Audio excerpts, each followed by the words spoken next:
चला PYQs मध्ये आपण मार्च 2019 यामधले क्वेश्चन पेपर जे आहेत त्यातले प्रश्न जे आहेत ते प्रश्न त्यांची उत्तर आणि एक्सप्लेनेशन पाहत आहोत. आता पुढच्या प्रश्नाकडे आपण जात आहोत.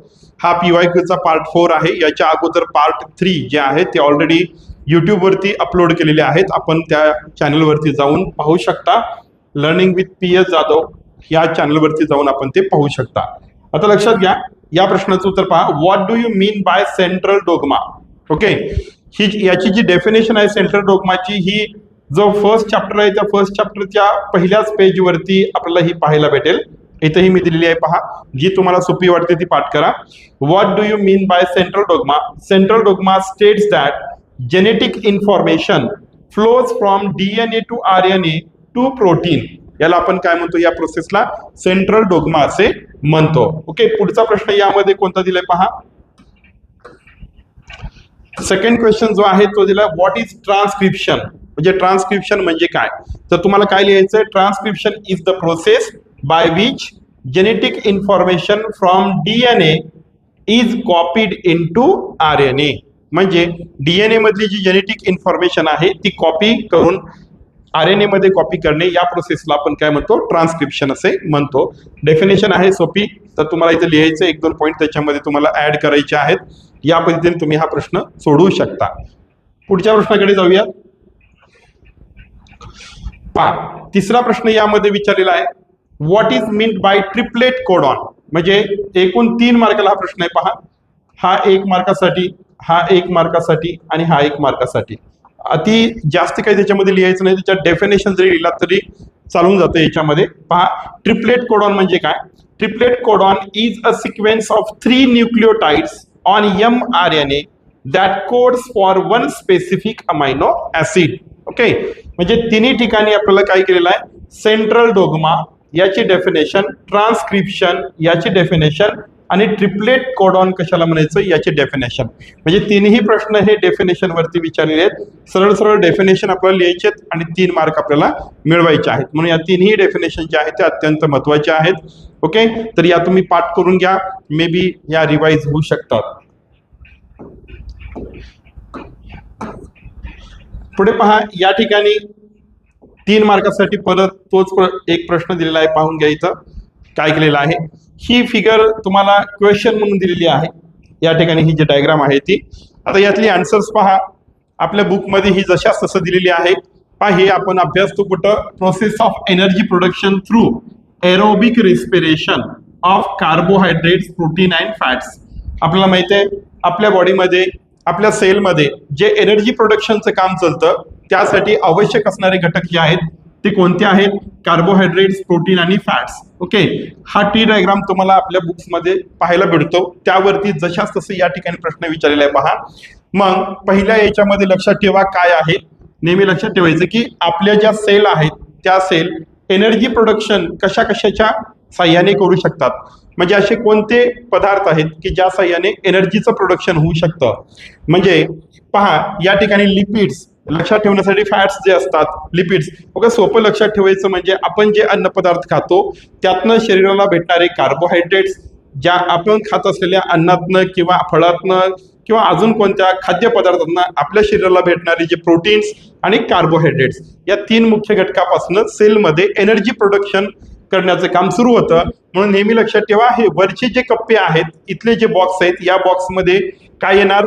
Lipids, carbohydrates and protein. इथं मध्ये काय येणार? कार्बोहायड्रेट्स. लक्षात, म्हणजे पहिल्या रो मध्ये या ठिकाणी काय लक्षात ठेवायचं तुमच्या लक्षात आलं असेल? Lipids, carbohydrates, protein. कारण आता हेच सेलमध्ये काय होणार आहे? यांच्यापासूनच काय प्रोड्यूस करण्याची प्रक्रिया होणार आहे? एनर्जी प्रोड्यूस करण्याची प्रक्रिया होणार आहे. त्यामुळं पहिल्या चौकोनामध्ये पहा, इथे काय लिहायचं ते लक्षात आलं असेल. याला तुम्ही पहा, या ठिकाणी LCP असं तुम्ही लक्षात ठेवा. LCP मध्ये फर्स्ट याच्यामध्ये येईल पहा, लिपिड, कार्बोहायड्रेट्स अँड प्रोटीन. त्यानंतर सेकंड मध्ये चला, इथे जसं 3 सिमिलर चौकोन तुम्हाला दिसत आहेत त्याच पद्धतीने इथेही तुम्हाला 3 सिमिलर चौकोन दिसतील. म्हणजे काय होतं पहा, या ठिकाणी प्रथमतः म्हणजे लिपिड्स पासून आपल्याला फर्स्ट स्टेप मध्ये काय भेटतात? तर फॅटी ऍसिड भेटतात. कार्बोहायड्रेट मध्ये आपल्याला काय होतं, कार्बोहायड्रेट ग्लायकोलिसिस होतं. प्रोटीन जे आहे, प्रोटीन पासून काय तयार होतात, अमायनो ऍसिड्स तयार होतात. ओके, लक्षात ठेवण्यासाठी. म्हणजे इथं fatty acid, glycolysis and amino acids. म्हणून या ठिकाणी जसं आपण या ठिकाणी केलं बघा, फर्स्ट काय केलं या ठिकाणी, फर्स्ट रो मध्ये LC आणि P ऐका पा LCP. सेकंड ह्याच्यामध्ये काय आहे मग FGA. Okay, F fatty acid, glycolysis आणि ते काय आहे अमायनो ऍसिड. म्हणजे मी जास्त एक्सप्लेनेशन तुम्हाला देत नाहीये, कारण आपल्याला फक्त जे PYQs आहेत त्यांची उत्तरं काय ते पाहायचे. एक्सप्लेनेशन म्हणल्यानंतर मग खूप मोठा व्हिडिओ होतो, त्यामुळे लक्षात घ्या, महत्वाचे पॉईंट सांगतोय. तर यानंतर ग्लायकोलिसिस नंतर काय तयार होतो, तो पायरुविक ऍसिड. या प्रोसेस मधून आपल्याला काय भेटतो, पायरुविक ऍसिड भेटतो. तर इथे बघा पायरुविक ऍसिड इथे भेटतो. तर फॅटी ऍसिड आणि इकडे असले जे प्रोटीन ज्याच्यापासून अमायनो ऍसिड भेटले त्याच्यापासून डायरेक्ट आपल्याला काय भेटतात पुढे, ऍसिटिल को एन्झाईम A हा भेटतो. हा लक्षात ठेवायचा आहे. त्यानंतर याच्यापासून परत एनर्जीचे मॉलिक्युल्स आपल्याला मिळवायचे आहेत, ATP मॉलिक्युल्स. म्हणून परत पुढची प्रोसेस होते, ती प्रोसेस कोणती आहे, क्रेब्स सायकल. ओके, आणि क्रेब्स सायकलच्या नंतर फायनली आपल्याला हे प्रोडक्ट भेटतात. कोणकोणते भेटतात बघा, कार्बन डायऑक्साईड, वॉटर आणि एनर्जी कोणत्या फॉर्म मध्ये भेटते, ATPच्या फॉर्म मध्ये भेटते. तर ही पूर्ण ट्री डायग्राम आपल्याला लक्षात ठेवायचंय. अशा 2 डायग्राम आहेत तुमच्या बुकमध्ये. ओके, एक डायग्राम आहे ती म्हणजे कोणती, हे पहा, एरोबिक रेस्पिरेशनची. ही जी डायग्राम आहे ती कशाची आहे, एरोबिक रेस्पिरेशनची आहे. म्हणजे जेव्हा ऑक्सिजन प्रेझेंट असतो तेव्हा ऑक्सिजनच्या प्रेझेन्स मध्ये होत असलेलं एनर्जी प्रोडक्शन त्याला आपण एरोबिक रेस्पिरेशन म्हणतो. आणि ऑक्सिजनच्या अब्सेंट मध्ये म्हणजे तो नसताना, म्हणजे कमी प्रमाणामध्ये अवेलेबल असताना होत असणारं एनर्जी प्रोडक्शन. अशीच एक सिमिलर तुम्हाला राईट साईडला तुमच्या बुकमध्ये ती डायग्राम दिलेली आहे, ती पण तुम्हाला काय करायची आहे, अभ्यासायची आहे. हे पहा, आता या ठिकाणी तुम्हाला लक्षात आलं असेल. तर या ठिकाणी तुम्ही ही डायग्राम जी आहे अत्यंत महत्वाची असल्यामुळे तुम्ही याचा सराव करा. ओके, पुढच्या प्रश्नाकडे आपण जाऊयात. पुढे पहा काय म्हटलंय, playing games on mobile while eating is right or wrong. Okay, आता लक्षात घ्या, पार्ट सेकंड मध्ये एक गोष्ट लक्षात ठेवा, पार्ट सेकंड मध्ये. ओके, पार्ट सेकंड मध्ये तुम्हाला जितके काही बायोचे चॅप्टर आहेत, बायो, आणि त्याच्यानंतर तुम्हाला काही चॅप्टर आहेत EVS चे, एन्व्हायरमेंटशी रिलेटेड असलेले. ओके, याला ऑर हा असणार, ऑर जरी आला असेल तर काय असणार, बायोला ऑर हे EVS असणार, एवढं लक्षात ठेवा. लक्षात, त्यामुळे पहिला प्रश्न आपण बायो मधला पाहिला, आता इथं EVS मधला प्रश्न दिलेला आहे पहा. Then playing games on mobile while eating is right or wrong, justify म्हटलंय. म्हणजे जेवण करत असताना मोबाईल पाहणं हे बरोबर आहे का चुकीचं आहे असं आपल्याला विचारलेलं आहे, आणि जस्टिफाय करा म्हटलंय. पहा, यासाठी तुम्ही या पॉइंटच्या द्वारे याचं उत्तर लिहू शकता. इथं काय म्हटलेलं आहे पहा, आता playing games on mobile while eating is wrong. मग इथे विचारले राईट की रॉंग. ओके, आपण कोणत्या उत्तरासोबत चाललो, रॉंग या उत्तरासोबत चाललो. ओके, मग आता इथे काय म्हटलं, जस्टिफाय. मग समजा चुकीचं आहे तर का चुकीचं आहे ते आपल्याला खाली द्यायचे. अतिशय सोप्या पद्धतीने पहा, या ठिकाणी पॉइंट तुम्हाला दिलेले आहेत. It distract the mind so food is not chewed properly. Okay, यामुळे माइंड काय होतं, डिस्टर्ब होतं. म्हणजे एकाच वेळी आपण काय करत आहोत, जेवण पण करत आहोत, त्यानंतर मोबाईल पण पाहत आहोत, म्हणजे आपल्या मेंदूकडनं एकापेक्षा जास्त ऍक्टिव्हिटी करत आहोत. म्हणून त्या मोबाईल बघण्याच्या नादामध्ये काय होतं, ज्या पद्धतीने आपण अन्नाला चावायला पाहिजे, चावून बारीक कण करून त्याला मग खायला पाहिजे, जेणेकरून डायजेशन होण्यासाठी त्याला इझी जातं, ती क्रिया जी आहे च्यू करण्याची म्हणजे चावण्याची जी क्रिया आहे ती व्यवस्थित होत नाही, पहिलं रिझन. नंतर काय आहे, it can cause indigestion and stomach problem. जर व्यवस्थित त्या चावून आपण अन्न नाही खाल्लं आणि तसंच जर अन्न मध्ये गेलं तर डायजेस्टिव्ह सिस्टीमला त्याला डायजेस्ट करण्यासाठी, त्याला पचवण्यासाठी अवघड जातं आणि मग पोटाची प्रॉब्लेम्स तयार होतात, पोटाच्या समस्या तयार होतात. नेक्स्ट पहा, it increases the risk of choking. आणि कधी कधी अचानकपणे अन्न जे आहे ते कशामध्ये अडकू शकतं, असेही प्रॉब्लेम तयार होतात. It promotes unhealthy screen addiction. आणि याच्यामध्ये काय होतं, जे की आपल्या आरोग्यासाठी घातक आहे असं स्क्रीन ॲडिक्शन, म्हणजे नेहमी जेवताना मग मोबाईल समोर घ्यावाच वाटतो, त्याची सवय लागून जाते, हॅबिट लागून जाते. It reduces awareness of how much we eat. आणि कधी कधी असं होतं की मोबाईल पाहण्याच्या नादामध्ये जिथे आपण फक्त समजा 1-2 चपाती खायला पाहिजे तर 4 खाऊन जातो, किंवा समजा 2 खायला पाहिजे तर 1च खाऊन उठतो. म्हणजे आपल्याला लक्षात येत नाही की आपण किती जेवण करायला पाहिजे म्हणजे जेवणाचं प्रमाण काय असलं पाहिजे याच्यावरनं सुद्धा आपलं लक्ष विचलित होतं. या पॉईंटच्या माध्यमातून तुम्ही हे जस्टिफाय करू शकता की playing games on mobile while eating is wrong. तर तुम्हाला हे जर तुम्हाला सोपे वाटले तर या पद्धतीने पाठ करा किंवा तुमच्याकडे जे आन्सर्स अवेलेबल आहेत या प्रश्नांची उत्तर या पद्धतीने तुम्हाला लिहावी लागतात. ओके, पुढच्या प्रश्नाकडे जाऊयात.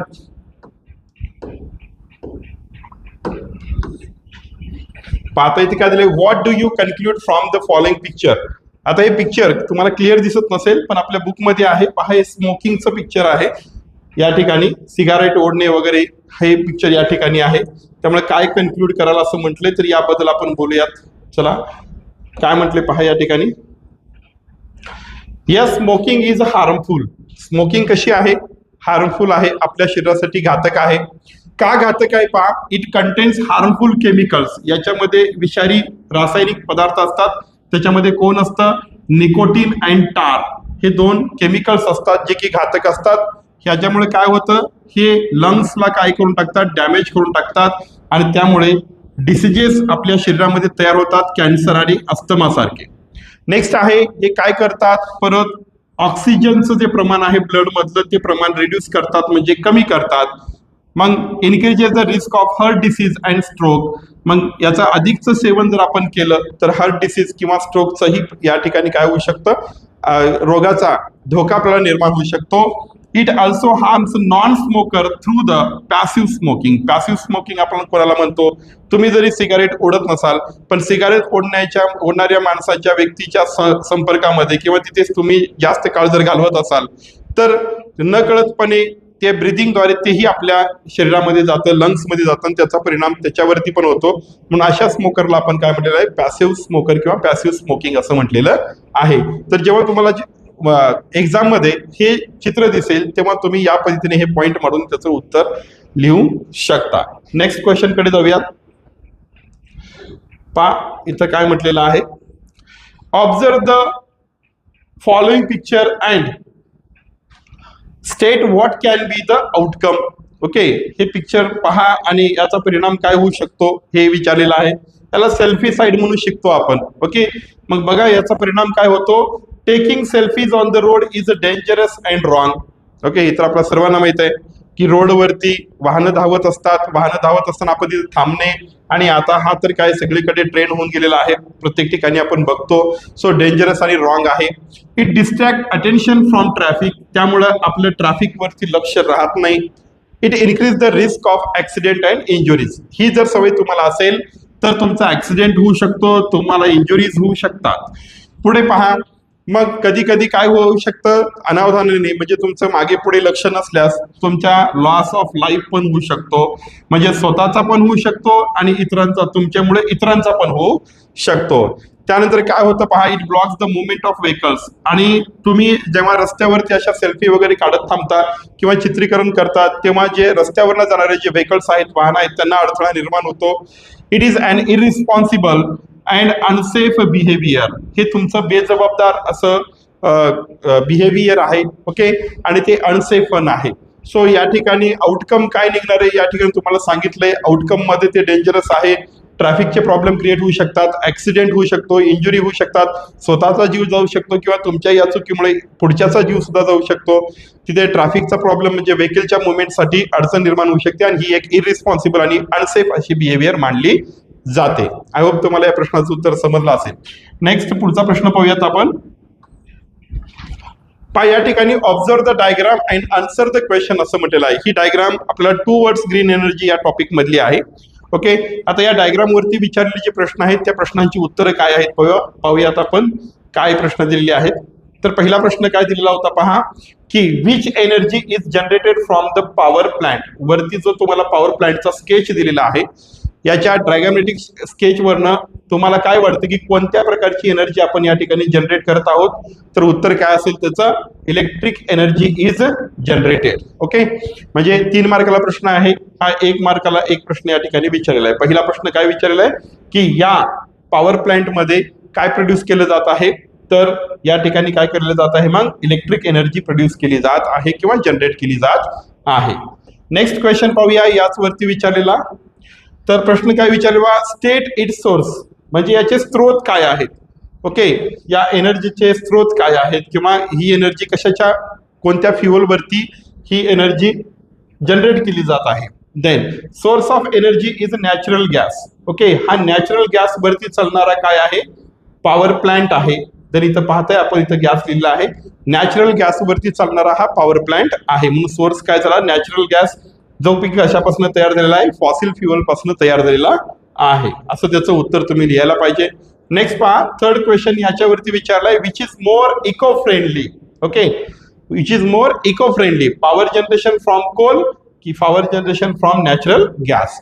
म्हणजे कोळशापासून आपण पॉवर जनरेशन केलेलं हे इको फ्रेंडली राहील की नॅचरल गॅस पासून जनरेट केलेलं इको फ्रेंडली राहील, असं विचारलेलं आहे आणि वाय विचारलेलं आहे.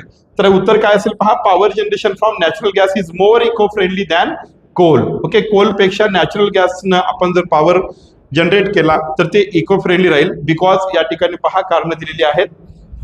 पहा, it produces less smoke and fewer harmful gases like sulphur dioxide असेल किंवा कार्बन डायऑक्साईड सारखे जे विषारी पॉयझनस गॅसेस आहेत ते कमी प्रमाणामध्ये तयार होतात. It leaves no ash residue like coal. पहा, जेव्हा आपण कोळशाला जाळतो त्यावेळेस काय होतं, या ठिकाणी राख बाहेर पडते, ते पण पोल्यूट करते. ओके, रेसिड्यू आहे या ठिकाणी.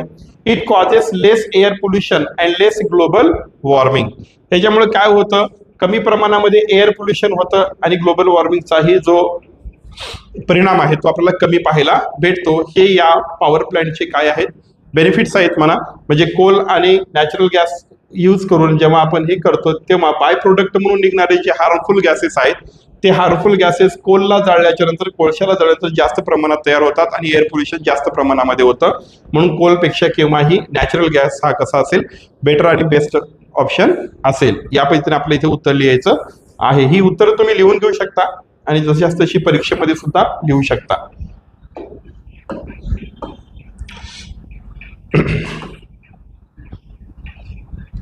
आता पहा, या ठिकाणी observe the following figure and answer the question म्हटलेला आहे. ही यावरती पहिला प्रश्न काय विचारला पहा, identify the process in the figure म्हटलेला आहे. ही कोण, identify process. The figure shows the modern landfill process. ही फिगर जी आहे मॉडर्न लँडफिल प्रोसेस दर्शवते. याच्यामध्ये काय होतं पहा, disposal of solid waste. Okay, यावरती काम केलं जातं, ज्यामध्ये कचरा जो आहे तो काय केला जातो, जमिनीमध्ये सेफली बरीड म्हणजे पुरला जातो. त्यानंतर त्यापासून कोणता गॅस तयार केला जातो, मिथेन गॅस तयार केला जातो. या ठिकाणी तुम्हाला फक्त काय करायचंय, या प्रोसेसचं नाव सांगायचं आहे, तुम्हाला मार्क्स भेटून जातील. पुढे चला, explain the process in short म्हटलेलं आहे, पाहूया. Explain the process in short. मग ही प्रोसेस नेमकी कशी होते. पहिला पॉईंट तुम्ही लिहू शकता, garbage is dumped into a specially prepared pit. म्हणजे काय, खड्डा जो आहे तो कसाही खड्डा खणून त्याच्यामध्ये गार्बेज टाकायचं नाहीये. त्याचं एक स्ट्रक्चर असतं, त्या रचनेप्रमाणे तो खड्डा खणला पाहिजे आणि त्याच्यामध्ये हा कचरा टाकला पाहिजे. The pit is line with a plastic sheet to prevent the pollution. मग त्या खड्ड्यामध्ये काय केलं जातं, वरती प्लास्टिकची शीट टाकली जाते, जेणेकरून इथं टाकलेला जो कचरा आहे, या कचऱ्यातनं तयार होणारा जो पॉइझनस गॅस असेल तो कशामध्ये मिक्स झाला नाही पाहिजे, सॉइल मध्ये मिक्स झाला नाही पाहिजे, यासाठी ही क्रिया करतात. पुढे चला, waste is covered with layer of soils. जे वेस्ट आहे ती काय करतात, सॉइलच्या थर त्याच्यावरती, मातीचे थर त्याच्यावरती टाकले जातात. थोडा कचरा त्याच्यावरती परत माती. पहा पुढे, is collected and ground water is monitored. Okay, हे पण काय केलं जातं, एका ठिकाणी कलेक्ट केलं जातं. ग्राउंड वॉटर जे आहे त्याला पण तिथे जाऊ दिलं जात नाही किंवा थोड्या प्रमाणामध्ये, ज्या प्रमाणामध्ये तिथं टाकायचंय म्हणजे ग्राउंड वॉटरच्या संपर्कामध्ये हे येणार नाही याची काळजी घेतली जाते.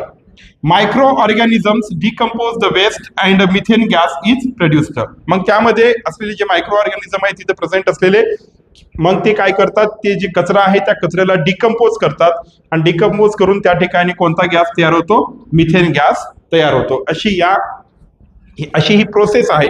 इतके पॉईंट तुम्हाला याच्यामध्ये लिहायचे. म्हणजे explain the process in short म्हटलेलं आहे. हे 2 मार्काला तुम्हाला विचारलेलं आहे आणि तिचा पहिला प्रश्न आहे तो 1 मार्काला विचारलेला आहे. अशा वेळीची उत्तरं तुम्ही याच्यामध्ये लिहू शकता. पहा, या ठिकाणी आज आपण या व्हिडिओमध्ये काही मोठे प्रश्न पाहिलेले आहोत. तर या प्रश्नांची उत्तरे कशी असायला पाहिजे तेही मी तुम्हाला दिलेलं आहे. तुमच्याकडे असलेली उत्तरं यापेक्षाही सोप्या भाषेमध्ये असतील तर ती पाठ करू शकता किंवा अशा पद्धतीनेही तुम्ही उत्तरं लिहू शकता. विद्यार्थी मित्रांनो, हा व्हिडिओ आवडल्यास या व्हिडिओला लाईक करा. परत पुढचा पार्ट मी तुमच्यासाठी घेऊन येणार आहे. सगळ्याच प्रश्नपत्रिका आणि त्या प्रश्नपत्रिकेमध्ये पडलेले प्रश्न यांचे उत्तर एक्सप्लेनेशन खूप डीपमध्ये मी तुम्हाला एक्सप्लेन करत नाहीये, कारण परीक्षा जवळ आलेली आहे, तितका वेळ नाही आपल्याकडे. म्हणून प्रश्न आणि त्याच्याशी असलेलं रिलेटेड उत्तर मी तुमच्यासाठी घेऊन येतोय. प्रिपेअर करा आणि अभ्यासाची तयारी करा. पुन्हा भेटूयात पार्ट 5 मध्ये PYQ सोबत.